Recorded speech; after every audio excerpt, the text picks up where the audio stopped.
नमस्कार दोस्तों, स्वागत है आपका हमारे YouTube चैनल पे। और आज हम बात करने वाले हैं अनलॉक 4 के बारे में। केंद्रीय गृह मंत्रालय ने शनिवार को अनलॉक 4 के लिए दिशा निर्देश जारी कर दिए हैं। तो इस वीडियो में हम जानने वाले हैं कि कौन कौन सी चीज़ें अनलॉक 4 के तहत खुलेंगी तथा किन किन चीज़ों पर अनलॉक 4 के तहत पाबंदी जारी रहेगी। तो चलिए शुरू करते हैं आज का ये वीडियो। तो अनलॉक 4 के दिशा निर्देशों में ये कहा गया है कि 7 सितंबर से दिल्ली मेट्रो को चालू किया जाएगा चरणबद्ध तरीके से, ठीक है। साथ ही 100 व्यक्तियों के साथ आप कोई भी सामाजिक, राजनीतिक या धार्मिक कार्यक्रम कर सकते हैं। 100 से ज़्यादा व्यक्ति किसी भी कार्यक्रम में आप शामिल नहीं कर सकते हैं, लेकिन 100 व्यक्तियों के साथ कोई भी कार्यक्रम आप कर सकते हैं, ठीक है। अगर हम स्कूलों और कॉलेजों की बात करें तो स्कूल और कॉलेज तथा अन्य शैक्षणिक संस्थान 30 सितंबर तक बंद रहेंगे।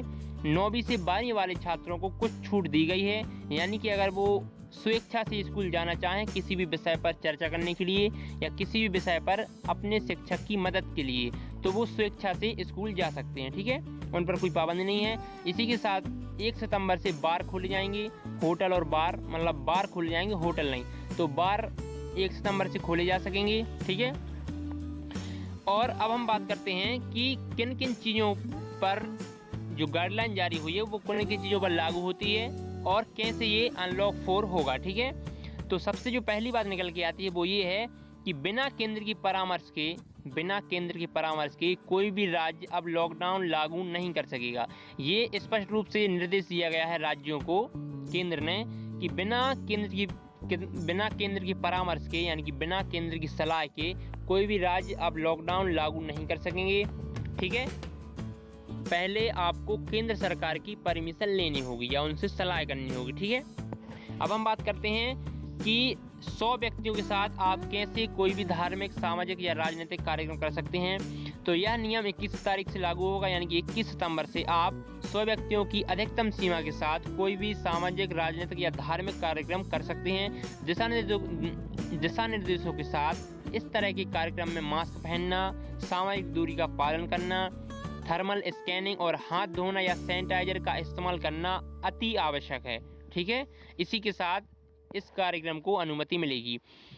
गृह मंत्रालय ने यह भी बताया है कि 30 सितंबर तक स्कूल और कॉलेज बंद रहेंगे। राज्यों तथा केंद्र शासित प्रदेशों में व्यापक चर्चा के बाद यह निर्णय लिया गया है कि 30 सितंबर तक छात्रों और नियमित कक्षा गतिविधियों के लिए स्कूल, कॉलेज तथा अन्य शैक्षणिक संस्थान जैसे कि कोचिंग सेंटर वगैरह पूरी तरीके से बंद रहेंगे। ऑनलाइन या दूरस्थ शिक्षा की अनुमति दी जाएगी। इसे प्रोत्साहित भी किया जाएगा, यानी कि स्कूल और कॉलेज तो बंद रहेंगे, लेकिन अगर ऑनलाइन या जो दूरस्थ शिक्षा के जो कोर्स चलाए जाते हैं उनको प्रोत्साहन दिया जाएगा और उनकी अनुमति भी रहेगी, ठीक है। कुछ कॉलेज क्या करते हैं कि दूरस्थ शिक्षा के बहुत सारे कोर्स करवाते हैं, तो उनको अनुमति रहेगी, ठीक है। शिक्षकों से मार्गदर्शन के लिए छात्र स्वैच्छिक आधार पर स्कूल जा सकते हैं। मैंने पहले ही बताया है कि 9वीं से 12वीं वाले छात्र अपनी स्वेच्छा के आधार पर स्कूल जा सकते हैं, ठीक है।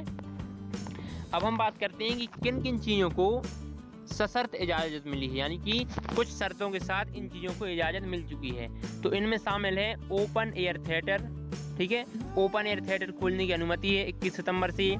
इस दौरान आपको मास्क लगाना पड़ेगा, सोशल डिस्टेंसिंग का पालन जरूरी है, थर्मल स्कैनिंग और सैनिटाइजर का उपयोग अनिवार्य होगा, ठीक है। इन सभी के साथ आप ओपन एयर थिएटर को खोल सकते हैं। मंत्रालय ने कहा है कि राज्यों और केंद्र शासित प्रदेशों में 50% तक शिक्षण, गैर शिक्षण कर्मचारियों को ऑनलाइन शिक्षण, टेली काउंसलिंग से संबंधित कार्य के लिए स्कूल में बुलाया जा सकता है, ठीक है। यानी कि कुछ भी अगर काम पड़ता है तो आप 50% तक स्टाफ को बुला सकते हैं, ठीक है, काउंसलिंग के लिए या ऑनलाइन शिक्षण के लिए, तो आप बुला सकते हैं, ठीक है। अब हम बात करते हैं कि किन किन गतिविधियों को इजाज़त अभी तक नहीं मिली है, ठीक है। किन किन चीज़ों को मतलब खोलने की इजाज़त नहीं मिली है। तो इनमें शामिल है सिनेमा हॉल, यानी कि कोई भी जो थिएटर होते हैं उनको खोला नहीं जाएगा।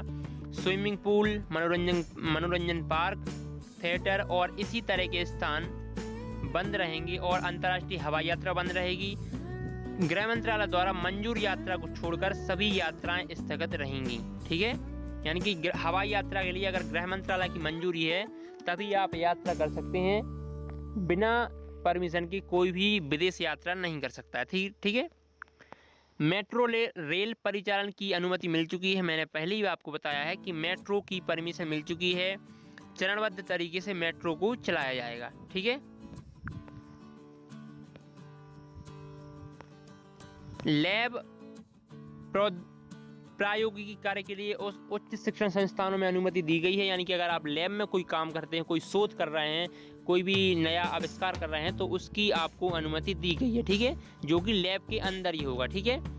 किसी भी दूसरे राज्य में आने जाने से रोक नहीं है। ये भी एक स्पष्ट रूप से कहा गया है कि आप किसी भी राज्य में बिना किसी परमिशन के जा सकते हैं। अब ई परमिट की जरूरत नहीं होगी। पहले क्या होता था कि अगर आपको एक स्टेट से दूसरे स्टेट में जाना है तो आपको ई परमिट, यानी कि जो ई परमिट बनते थे उनकी ज़रूरत होती थी। ठीक है। लेकिन अब उस तरह की कोई भी बाधा नहीं रहेगी। आप बिना रोक टोक किसी भी राज्य में आ जा सकते हैं। ठीक है। इसके साथ ही केंद्र सरकार ने ये कहा है कि बच्चों और बुजुर्गों को बहुत ही सावधानी बरतने की ज़रूरत है। अगर आवश्यक ना हो तो वो बिना किसी काम के बाहर ना निकलें। ठीक है। तो ये थी अनलॉक 4 के तहत जो चीज़ें चालू हुई हैं या जो चीज़ें बंद हुई हैं उसकी सारी जानकारी। आशा है कि आपको वीडियो पसंद आएगा। अगर वीडियो पसंद आया है प्लीज़ इसे लाइक